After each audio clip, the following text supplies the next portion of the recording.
Natutulog ka nang bigla kang magising. Tahimik ang paligid, madilim ang kwarto pero parang may mali. Gising ang isip mo pero ayaw gumalaw ng katawan mo. Pinilit mong bumangon pero parang may humahawak sa'yo. Gusto mong sumigaw pero walang lumalabas sa bibig mo. Sinubukan mong gumalaw pero hindi talaga kaya. Ang nagagawa mo lang ay dumilat kaya tumingin ka sa paligid ng kwarto mo. At doon ay may isang nakakatakot na nilalang na nakatitig sa'yo. Sobrang natakot ka. Mabilis ang tibok ng puso mo at litong-lito ka na. Napatanong ka ng ganto, mamamatay na ba ako? Multo ba tong nakikita ko? Bakit hindi ako makagalaw? Hanggang sa bigla ka na lang nagising. Pawis na pawis, hingal na hingal, tapos na-realize mo, panaginip lang pala. Pero hindi siya ordinaryong panaginip. Ang naranasan mo ay sleep paralysis at ayan ang pag-uusapan natin ngayon.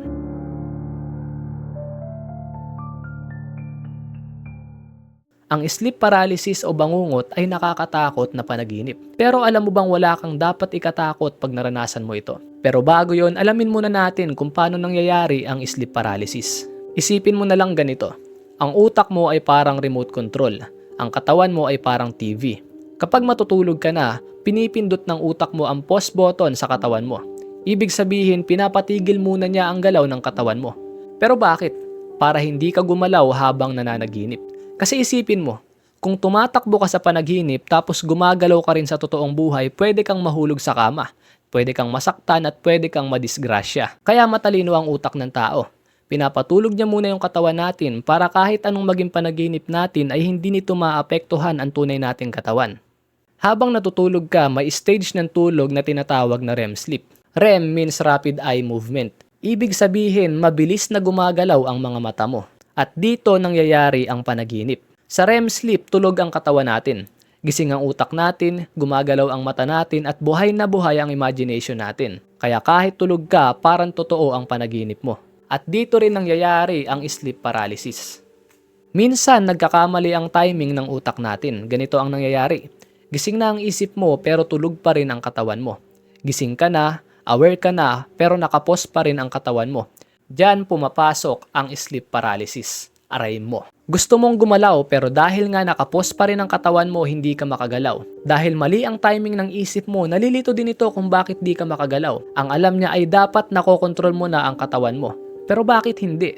Bakit parang may mali? Kaya nagkakaroon ng thought ang utak natin na baka may nakadagaan sa akin. Baka may nakahawak sa akin kaya di ako makagalaw. Baka may tumatakip sa bibig ko kaya di ako makapagsalita. Naririnig mo ang paligid. Nakikita mo ang kwarto mo pero ito talaga ang pinaka nakakatakot. Bakit may mga nakikita kang nilalang sa paligid mo? Ito ang mahalagang part. Sa sleep paralysis, sabay kang gising at sabay kang nananaginip. Gising ang mata mo kaya nakikita mo ang itsura ng kwarto mo. Pero at the same time, nananaginip ka pa rin. Kaya ang nangyayari, naghahalo ang totoo mong nakikita sa panaginip. Pero saan galing ang mga nilalang?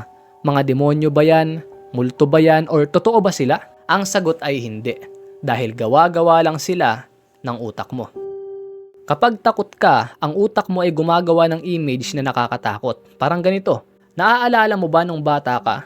Pag sobrang dilim ng kwarto mo, yung jacket sa upuan na nakikita mo ay parang nagiging tunay na tao. Hindi nagbago ang jacket.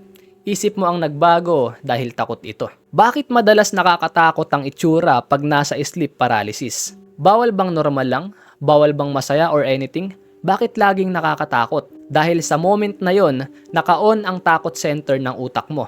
Naka-on ang imagination at naka-off ang logical part ng utak mo. Kaya kung ano-ano ang lumalabas sa isip mo. At dahil takot ka, nakakatakot din yung mga mararanasan mo. Hindi pwedeng takot ka tapos ang mararanasan mo ay ikakasal kayo ng crush mo. Bawal yon, boy. Ano-ano ang nakikita ng mga taong naranasan na ang sleep paralysis? Iba-iba ang experience ng bawat tao. May nakakakita ng anino sa gilid ng kwarto, taong nakatayo sa sulok, parang may nakaupo sa dibdib, at nilalang na walang muka. May iba naman na walang nakikita pero ramdam nila na parang may humahawak, parang may katabi sila, at parang may umayakap na malamig sa kanila. Sana all may kakadel. Aray mo. Ayan ang karaniwang nararanasan ng mga taong binabangungot. Pero tandaan mo na lahat ng yan ay gawa-gawa lang ng takot nating utak. Walang tao sa gilid, walang halimaw, wala kang katabi at walang yumayakap sa'yo. Kawawa ka naman. Hindi pala totoo eh. Pero bakit sobrang totoo ng pakiramdam? Bakit parang feeling mo totoo talaga na nangyayari yun? Dahil sa moment na yun, ang utak mo ay naniniwalang totoo ang lahat. Walang filter dahil nga naka-off ang logical part ng utak mo. Parang bata na nakakita ng anino sa gabi. Tapos yung anino na yon, akala niya halimaw agad. Matatakot agad siya, 'di ba? Iiyak agad siya. Hindi dahil tanga ang bata, kundi dahil totoo talagang halimaw yon para sa isip niya. Ganon din ang utak mo sa sleep paralysis, kaya parang totoo ang lahat ng nakikita mo kahit hindi naman. Ang sleep paralysis or bangungot ay walang masamang epekto sa pisikal na katawan natin. Hindi siya nakakamatay at hindi siya nagdudulot ng kung ano-anong sakit. Pero alam kong narinig mo na din yung word na, ay bangungot ang kinamatay niyan. Pero wag tayong basta-basta maniniwala sa chismis. Chismosa yan, kalalaking tao chismosa. May mga taong namamatay habang tulog dahil sa mga severe health condition. May mga taong di nila alam na may malalang sakit na pala sila, tapos nagkakataon lang na inaatake sila ng sakit nila habang natutulog. Kaya ang akala ng iba, namatay sila dahil sa bangungot. Kaya wala kang dapat ikatakot. Hindi ka mamamatay, hindi ka mapapano, pero duda kung hindi ka matatakot. 3 beses ko nang naranasan yung sleep paralysis. Yung una, naranasan ko nung 18 years old ako. Kung ano yung itsura ng paligid ko bago ako matulog, ayun yung nakikita ko habang binabangungot ako. Kung sino yung katabi ko bago ako matulog, ayun pa rin yung katabi ko. Bigla na lang akong nagising. Di ako makagalaw, di ako makapagsalita, tapos nakita ko yung manikang si Annabelle na nakatitig sa akin. Tapos doon na ako nagpanik. Sinigawan ko na yung katabi ko at yung lumabas na boses lang sa bibig ko ay ganto. Ganun lang talaga. Tas ginising na ako ng katabi ko kasi narinig niya daw akong gumanon. Then simula noon inaral ko na yung sleep paralysis kasi nakakatakot talaga siya. Inalam ko na yung mga dapat gawin at yung mga hindi dapat gawin. So mahigit 1 year yung lumipas, binangungot ulit ako. Pero that time nakabukas yung ilaw bago ako matulog, kaya nakabukas din yung ilaw sa bangungot ko. Hindi ako masyadong natakot kahit parang may taong gusto akong hawakan. Bigla akong na-realize nung time na yon na sleep paralysis tong nangyayari sa akin. Then nung nakagalaw ako, pumasok ako sa state na tinatawag na lucid dream. Then after nung bangungot ko na yon, sobrang tagal pa ulit bago nasundan. At nangyari lang siya 4 months ago. So normal na bangungot, nagising na lang ako, di ako makagalaw, di ako makapagsalita. Pero that time wala akong nakikitang nilalang sa paligid ko. Pero ramdam na ramdam ko na parang sobrang daming nakapaligid sa akin.